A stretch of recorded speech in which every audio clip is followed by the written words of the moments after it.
함께 은혜 받으실 말씀은 골로새서 3장 18절부터 4장 1절까지의 말씀입니다.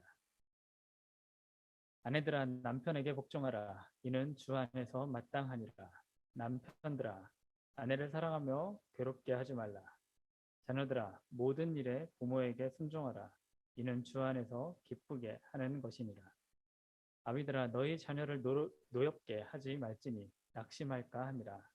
종들아 모든 일에 육신의 상정들에게 순종하되 사람을 기쁘게 하는 자 같이 눈가림만 하지 말고 오직 주를 두려워하여 성실한 마음으로 하라. 무슨 일을 하든지 마음을 다하여 주께 하듯 하고 사람에게 하듯 하지 말라.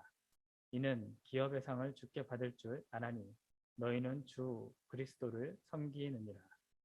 불의를 행하는 자는 불의의 보응을 받으리니 주는 사람을 외모로 취하심이 없느니라.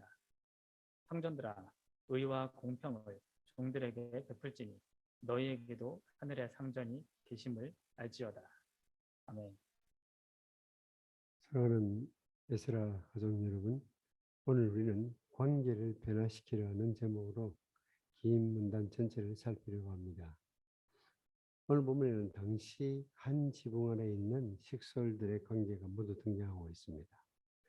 우리는 요즘 핵가족이니 싱글 가족이니 하지만 당시에는 부부관계, 가족관계, 주인과 종들의 관계가 모두 한 지붕 아래서 일어나는 관계들입니다.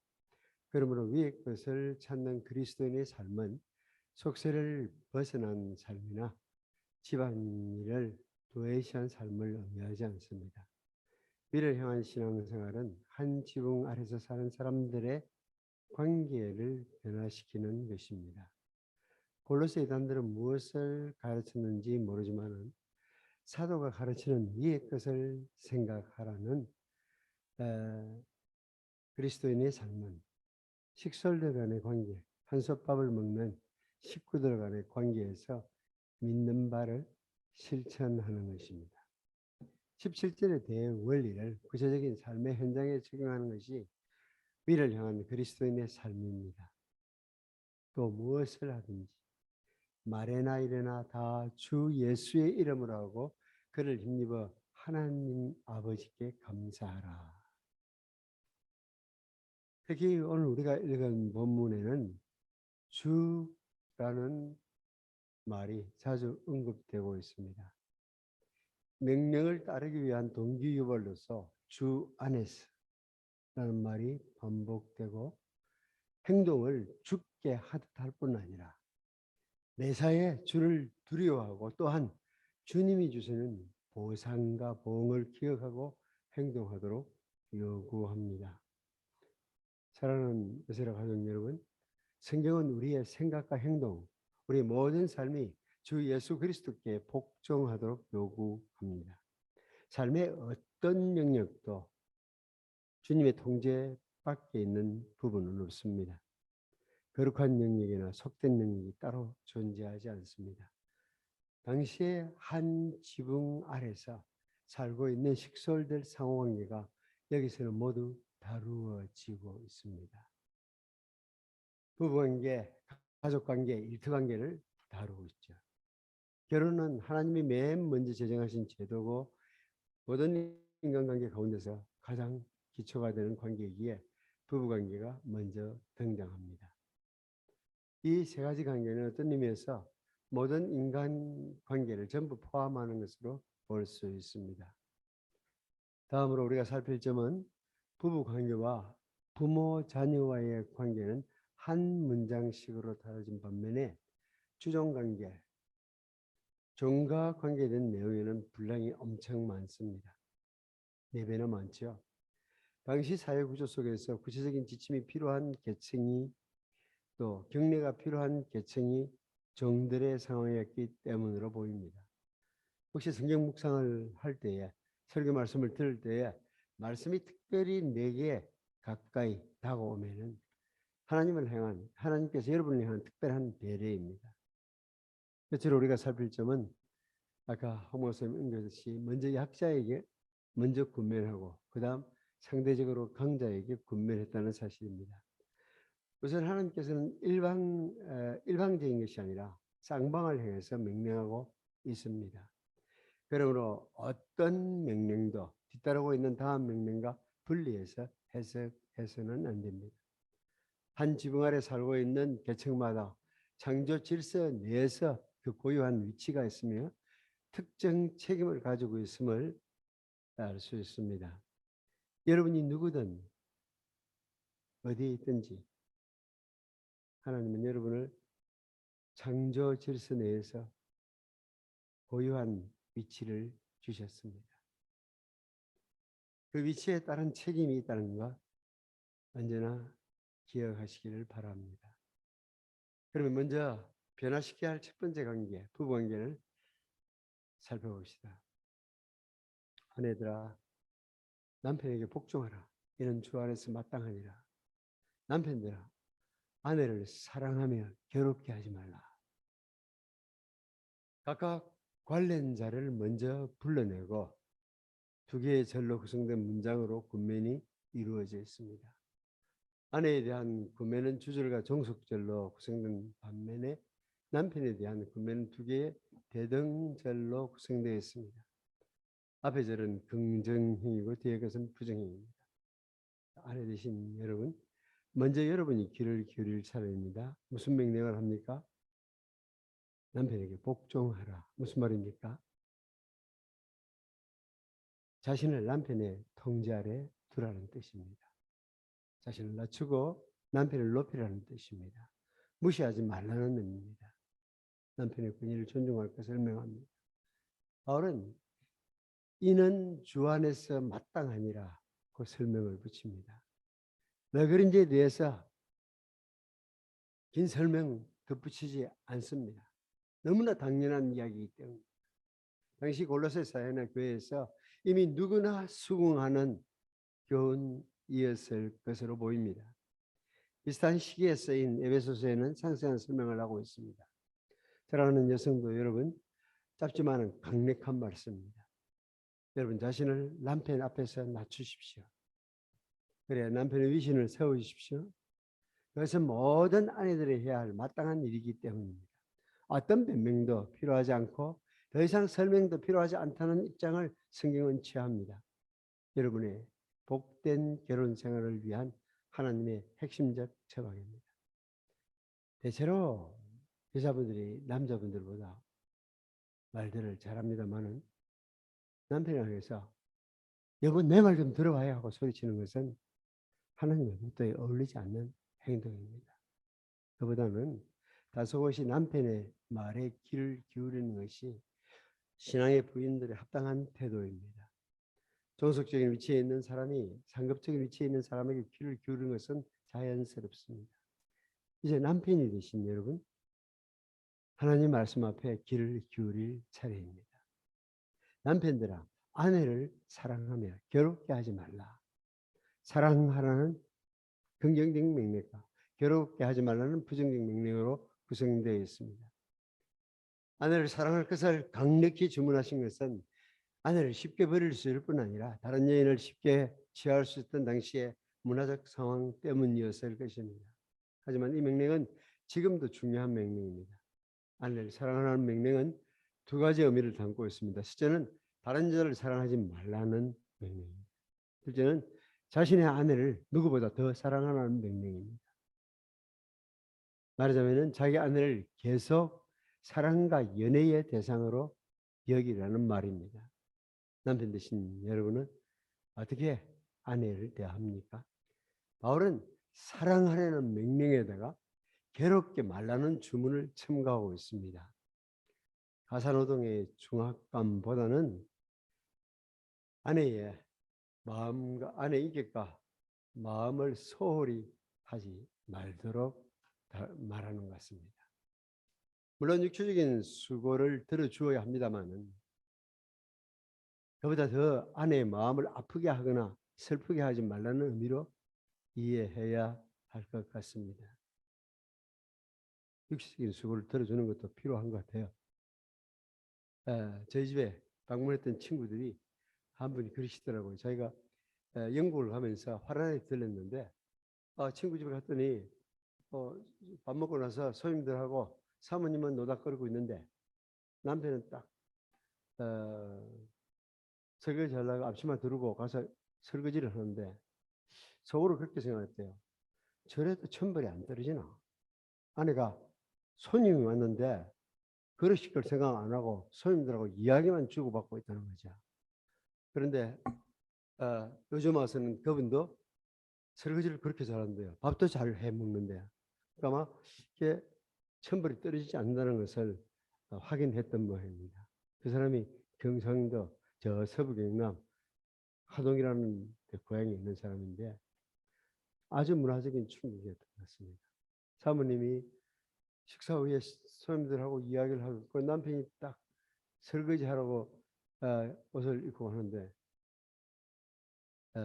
그러다 보니까 제가 요새 와서 어쩔 수가 없더라고요. 자, 나보다 나이 많은 형님도 앞치마 두르지. 그 다음 내보다 후배도 요새는 밥까지 해먹지. 이런 상황 속에 내가 그릇도 씻지 않고 있어가지고는 얘는 문제가 클 것 같아요. 그래서 요즘은 이제 그릇 씻는 일을 시간 날 때마다 좀 하고 있습니다. 하니까 굉장히 그것도 보람이 있는 일이더라고요. 씻어서 딱 이렇게 얹어놔 보면 일이 진척이 보이잖아요. 그러다가 그렇게 도와주는 것도 아내가 기뻐하는 것을 내가 보면서 이 정도 하면은 아내가 기뻐할 건데 그걸 왜 내가 진작부터 못했지? 우리가 얼마나 같이 살 거라고. 사랑해야 될 남편의 위치에서 부름받아 가지고 요즘 것이 조금 뉘우치는 마음으로 새로운 업종에 취직해 있습니다. 일단은 여자가 아멘을 해야 되는데 꼭 남자가 아멘을 하고 남자가 아멘을 해야 될 때 이게 바뀌어가지고 좀 문제가 있습니다. 그렇죠? 네, 사실 여자는 더 연약한 그릇이기 때문에 남편의 부주의 말 한마디에도 상처를 받을 수 있습니다. 언젠가 남아공화국에서 오신 교수님 부부를 경주에 안내를 시켜드린 적이 있습니다. 거기서 아주 유머와 재치가 뛰어난 분이셨습니다. 한국에 온 기념으로 사모님께 15,000원짜리 자수정 반지를 고르다가 결국은 5만 원짜리를 사게 되었습니다. 남편 하시는 말씀이 당신 말이야 5만 원짜리 반지를 끼고도 나눌 만한 가치 있는 사람이야 하고 망설이는 부인을 떠밀어서 구입하게 했습니다. 처음에는 사모님이 환율을 잘 모르잖아요. 이렇게 오면은 환율을 잘 모르고 그런데 나중에 값이 5만 원이나 한다는 것을 5만 원짜리 샀다는 것 때문에 아까워하면서 아마 3주간 동안 곱씹을지 모르겠다 그러는데 아니나 다를까 집에 와서 저한테 묻습니다. 목사님이시니까 정직하게 말하세요. 그러면서 당신은 목사니까 정직하게 말해줘야 한다고 요청을 했습니다. 그래서 반지가 어울리는지 묻더라고요. 그래서 제가 예쁘다고 했더니 교수님이 옆에서 듣고 있더니 하는 말이 그렇게 말해서는 안 된다고. 엄청 예쁘다 이렇게 말을 해야 되지 예쁘다 그렇게 말하는 것은 아니라고. 신부였던 사모님이 남편 서재의 커튼을 딱 해줬는데 어떠냐고 물었는데 막 느끼는 대로 이뻐 이랬더니 얼마나 혼이 났는지 모른다고 자기 옛날 이야기를 하더라고요.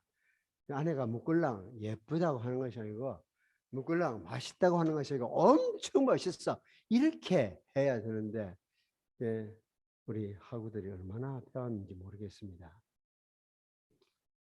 주 안에서 아름다운 부부관계를 이루기 위해서 성도 여러분 순종하고 사랑하십시오. 가장 핵심적인 명령을 지킬 때에 가정이 변합니다. 이 명령 앞에는 아무 변명이 필요 없습니다. 남편이 제대로 안 하는 것 때문에 불평하면서 자신이 해야 할 일을 소홀히 할 권리가 있지 않습니다. 상대방이 잘못되고 내가 잘못해도 된다는 말은 성립하지 않습니다. 변화시켜야 될 두 번째 관계 부모 자식 관계입니다. 자녀들아 모든 일에 부모에게 순종하라. 이는 주 안에서 기쁘게 하는 것입니다. 아비들아 너희 자녀를 노엽게 하지 말라. 낙심할까 함이라.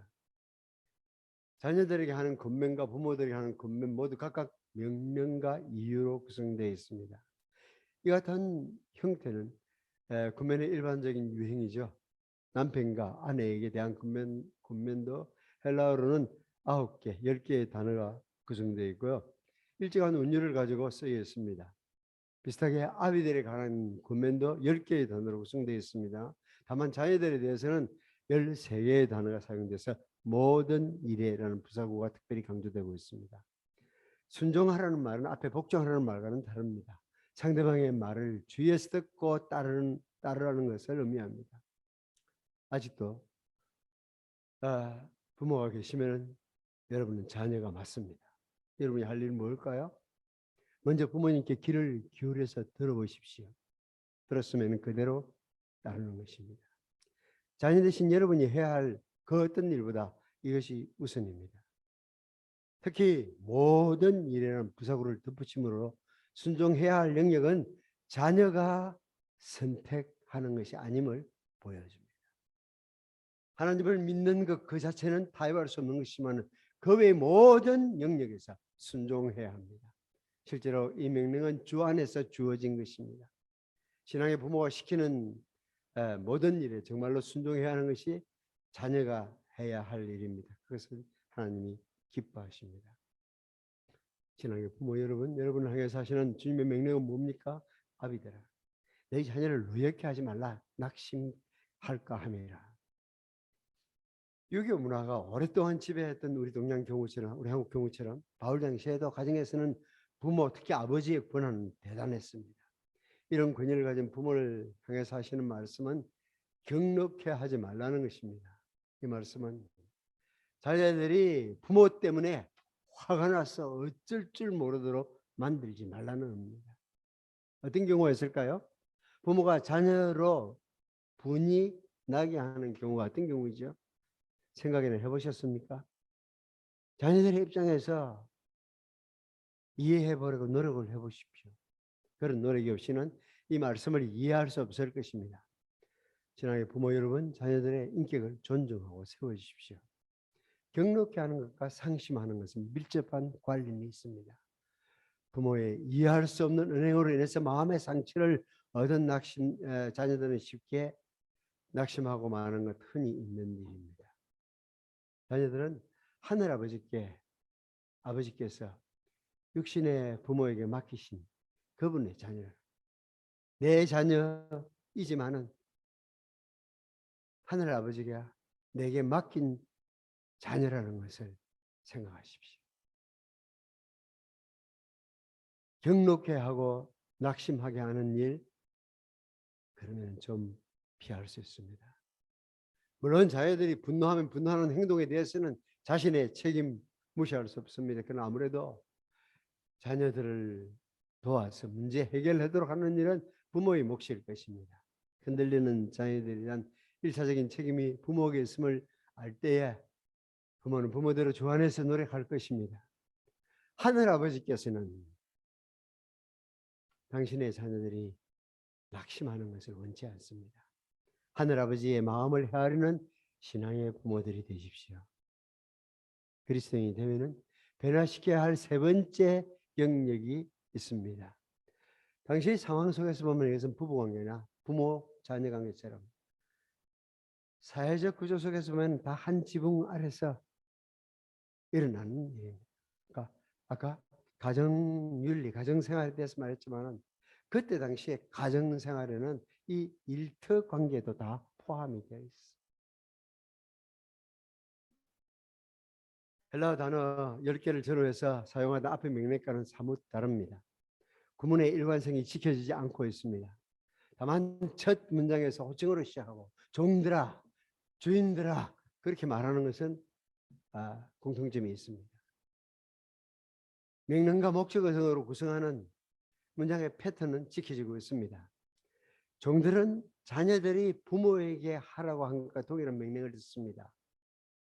모든 일에 순종하라고 의도적으로 일치시키고 있습니다. 종들은 주인의 말에 귀를 기울이고 따를 것을 명령받습니다. 여기 주인은 하늘의 상징과 대조해서 육체의 상징이라고 부릅니다. 어쨌든 이 세상을 살아가는 또 하나는 엄연히 상징. 하늘의 주인을 섬기게 되었다고 해서 육체의 상징을 섬길 의무에서 면제되는 것은 아닙니다. 같이 예배 드리면서 예수 믿고 왕자 됐네, 왕자 됐네 하고 노래했다고 해서 같이 예배가 끝나고 나면은 주인 집에 가서 왕자처럼 처신할 수는 없습니다. 거기는 종입니다. 그리스도인 노동자 어떻게 일해야 됩니까? 모든 일에서 주인의 말을 듣고 따라야 합니다. 눈가림으로 해서 안 됩니다. 성실한 마음으로. 주인이 보일 때만 하거나 주인에게 잘 보일 심산으로 하지 말고 마음을 다하여 성실하게 육체의 상전을 섬겨야 합니다. 사람의 본성은 2000년 지나도 변하지 않았습니다. 감독자가 보이면 열심히 하는 척 하게 되고 없으면 불성실해지는 것이 여러분 모르지만은 죄인들의 속성입니다. 23절 보십시오. 무슨 일을 하든지 마음을 다하여 죽게 하듯 하고 사람에게 하듯 하지 말라. 종으로 해야 할 일이 아무리 작고 보잘것 없어도 주님께서 하라고 하신 일로 알고 마음을 담아서 영혼을 심어서 일해야 합니다. 사람을 의식하고 사람의 인정과 칭찬 때문에 하는 것이 아니라 주님의 인정과 영원한 상급을 바라고 무슨 일이든지 하라고 권면합니다. 사실 당시 종들에게는 일반적으로 아무런 보상이 주어지지 않습니다. 품삯 제대로 계산되었겠습니까? 시급이라는 단어 생각해 본 적이 있었겠습니까? 들어본 적이 있었겠습니까? 그러니 무슨 일할 의욕이 있겠습니까? 시키는 일이나 하고 주인 있을 때나 하고 막 혼나지 않을 정도로만 적당히 하는 것이 종들의 관례였을 것입니다. 또 그런 분위기에서 열심히 하다 보면은 종들 사이에서 왕따 되기 당할 것입니다.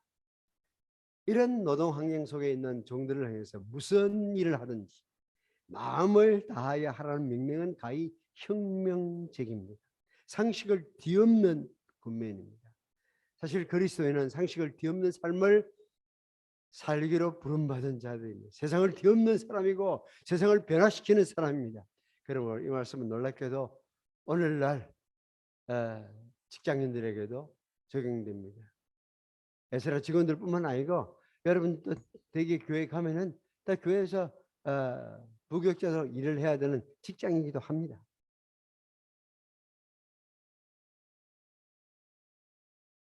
직원들이 한가롭게 시간을 보내지 못하도록 하기 위해서 어떤 회사는 철저한 감시 시스템을 작동시킵니다. 그래도 직원들 빈틈을 살펴서 전화를 걸거나 인터넷 접속을 해서 주식을 사고 팔 수도 있고, 근데 무슨 일을 하든지 마음을 다하여 죽게 하듯 하라고 명하고 있습니다. 쉬지 말고 일해라, 그런 얘기 아닙니다. 눈치라 이러지 말고 마음을 다해서 맡겨진 일을 하라는 것입니다. 그러면은 결과가 달라지기 때문입니다. 사우스아프리카에서 어떤 선교지에 갔더니요, 벽돌 찍는 일을 시키는데 크리스찬만 시키더라고. 벽돌을 하나 찍는데도 벽돌의 강도가 달라진다는 것입니다.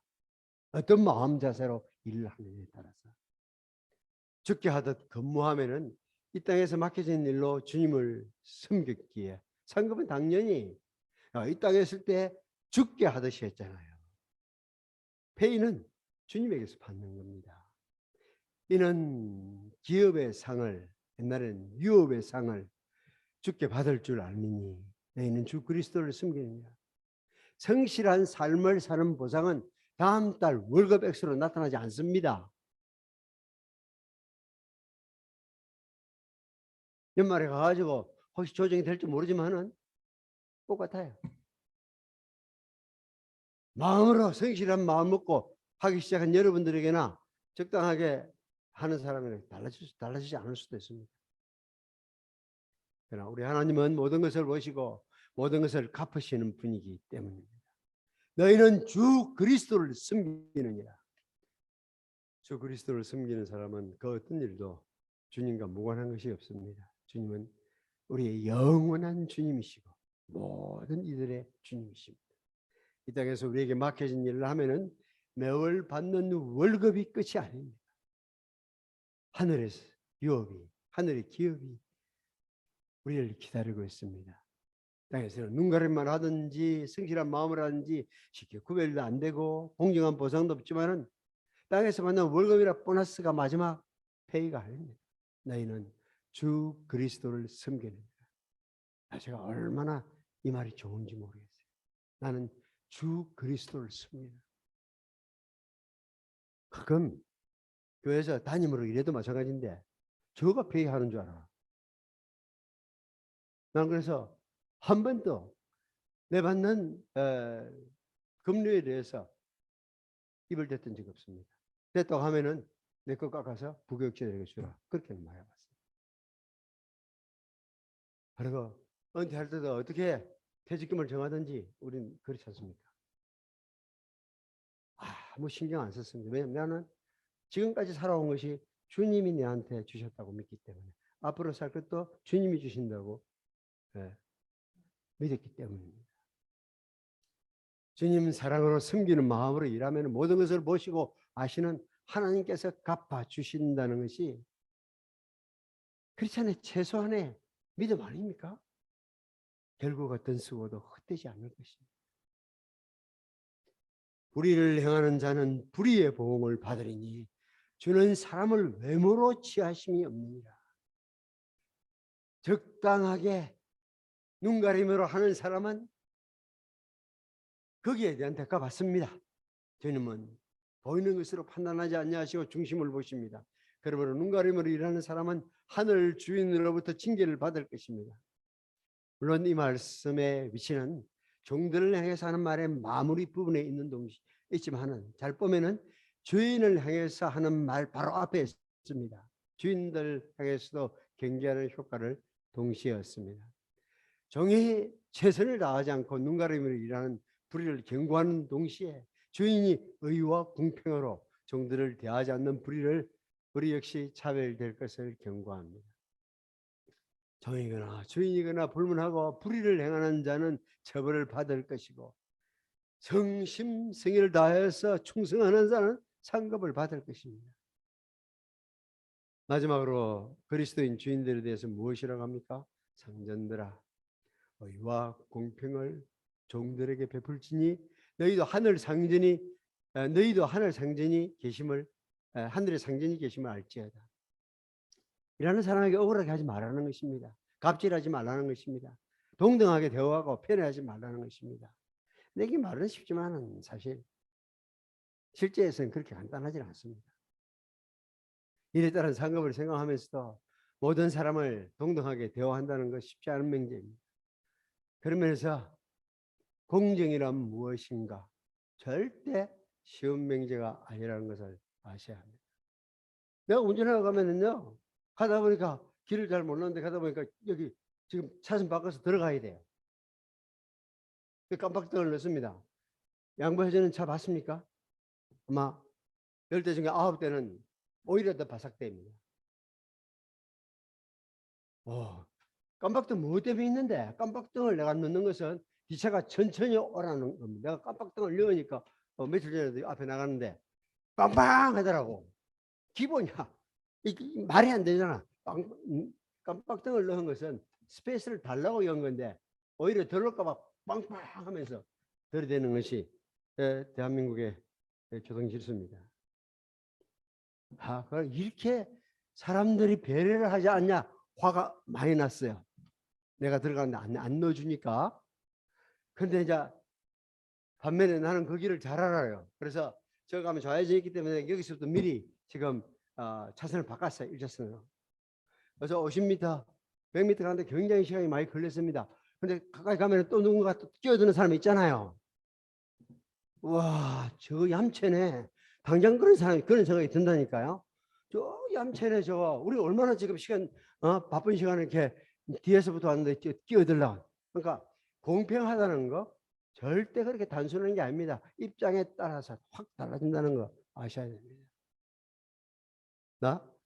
제가 처음에요 서울 어느 교회에 부목사로 이렇게 부역자로 왔는데 제가 부역자가 될 때까지 대학 4년 졸업했잖아요. 한 해 꾸었으니까 5년 다녔고요. 그 다음에 신대원 3년 다니 8년을 내가 공부하고 왔는데 어떤 때 담임 목사님이 나보고 가서 복사 좀 해와 이러더라고. 속으로는 해와놓고 뭐 가야지 뭐 잘 겁니까? 인상을 쓸 겁니까? 그러다가 해가 갑니다. 근데 속으로는 그런 생각이 들더라고. 그냥 고등학교만 졸업해도 이건 충분히 할 수 있는 일인데 왜 나한테 복사 하나 이런 걸 늘 시키지? 이런 생각이 들었습니다. 어느 날 세월이 흘러서 나도 담임 목사가 되었어요. 그러나 복사하는 일을 쓰기 위해서 사람을 하나 더 쓰는 것보다는 강도서 시키는 게 훨씬 쉽더라고. 그렇죠? 강도서 시키는 게 훨씬 쉽습니다. 밤 11시 되면 따라라 전화 옵니다. 담임 목사님 전화합니다. 왜냐면 그 시간에 내가 전화할 교인들이 잘 없으니까. 하면은 내용은 같습니다. 나 지금 피곤하니까 니 내일 새벽에 준비해, 새벽기도 인도해라는 겁니다. 당신은 목회한 연한이 길지만은 내 같은 지금 신출내가 막 신학 기도를 해가지고 지금 내한테 지시 내리면 내가 언제 본문 준비해가지고 내일 새벽에 인도를 해. 나 나중에 담임 목사 되면 절대나 저런 짓은 안 시킬 거야. 결심을 내가 했습니다. 저도 세월이 흘러서 담임 됐지 않습니까? 우리 둘의 단포리 교회 새벽기도는 5시 반이었습니다. 겨울은 5시 반 캄캄합니다. 여름에는 5시 반 환히 다 밝았습니다. 어머니가 저한테 늘 놀렸어요. 그 새벽기도가 그 새벽기도가 그게 날 다스렸는데. 근데 어쨌거나 5시 반 딱 됐는데 저는 간밤에 11시에 동서 보고 새벽기도 인도하라고 시킨 적이 없습니다. 난 그냥 안 갑니다. 나는 그냥 안 갔을 뿐입니다. 그러니까 시간 됐는데 목사님 안 나타나시니까 0.5초 사격을 해야 되는 겁니다. 그래서 부목사님, 강도사님들이 고생을 했습니다. 그래서 내 담임 목사는 참 선하고 어려우신 분이었다는 것을 내가 그때 가서 비로소 알게 되었습니다. 공정하다는 거, 이게 그렇게 쉬운 문제는 아닙니다. 말은 쉽지만 실제에서는 간단하지 않습니다. 부목사 때 불펜과 담임 목사 때 생각이 달라지기 때문입니다. 말씀했습니다. 관계를 변화시키는 삶이 가능한 비결은 무엇입니까? 양자관계의 상호 보완적인 명령만으로 되는 것이 아닙니다. 오히려 거룩한 삼자관계가 있습니다. 남편과 아내와 하나님께서, 자녀와 부모와 하나님이 계실 때, 종과 주인과 하나님이 계실 때, 이 거룩한 삼자관계에서 비로소 삶을 변화시키는, 관계를 변화시키는 새로운 삶이 시작됩니다. 그리스도의 상황에는 또 다른 분, 하늘에 계신 분의 개입하심으로써 가능합니다. 따라서 종이 주인을 대할 때나 종이 주인을 섬길 때 그 사이에 하늘의 주인이 계심을 의식해야 합니다. 그때 우리의 모든 관계는 아름답게 변화할 것입니다. 사랑하는 에스라 식구 여러분, 저 높은 곳을 향한 개인의 경건한 삶이 먼저 자리해야 됩니다. 예배마다 말씀을 사모해야 됩니다. 매일 말씀을 읽고 묵상하며 기도하고 찬양하는 삶이 선행되어야 부부관계가 변화합니다. 말씀을 읽고 묵상하며 주님과 깊은 교제를 나누고 있는데도 불구하고 마음에 평강이 없어요? 남편만 바라보면 마음이 편치 못한 사람 없습니까? 자신의 경건한 삶과 부부의 삶은 문제가 없는데도 불구하고 자식들은 쳐다보면 속 뒤비지 않습니까? 아니, 집에서는 그래도 안식할 수 있는데 이 직장만 가면은 지긋지긋하고 골치가 아파오지는 않습니까?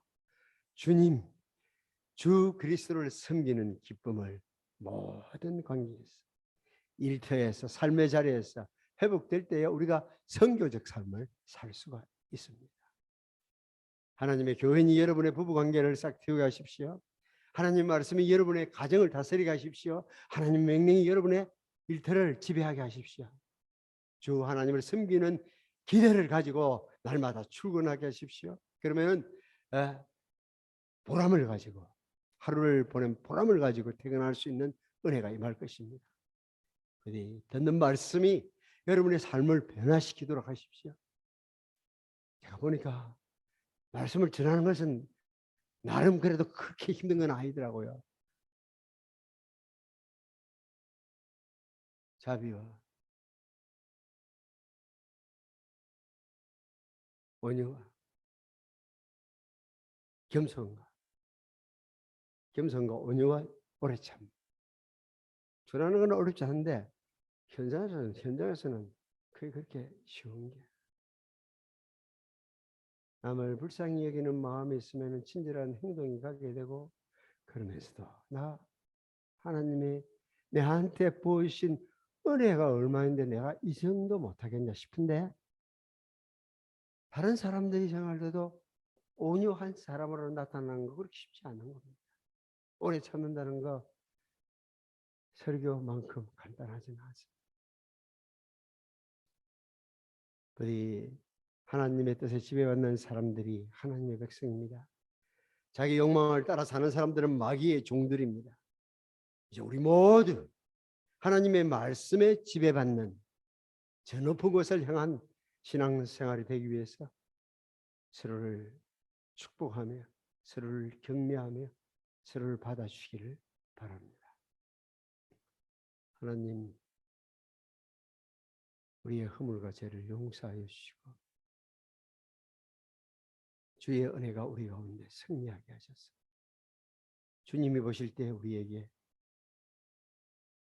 맡길 만한 사람들 되게 하여 주옵시고 우리 모두가 그 일을 수행해 가는데 에스라 교직원 전체가 잘 감당할 수 있게 하여 주옵시고 그 새로운 삶의 연습을 1년 동안 1학년 동안 훈련하게 하여 주옵소서. 예수님 이름으로 기도합니다.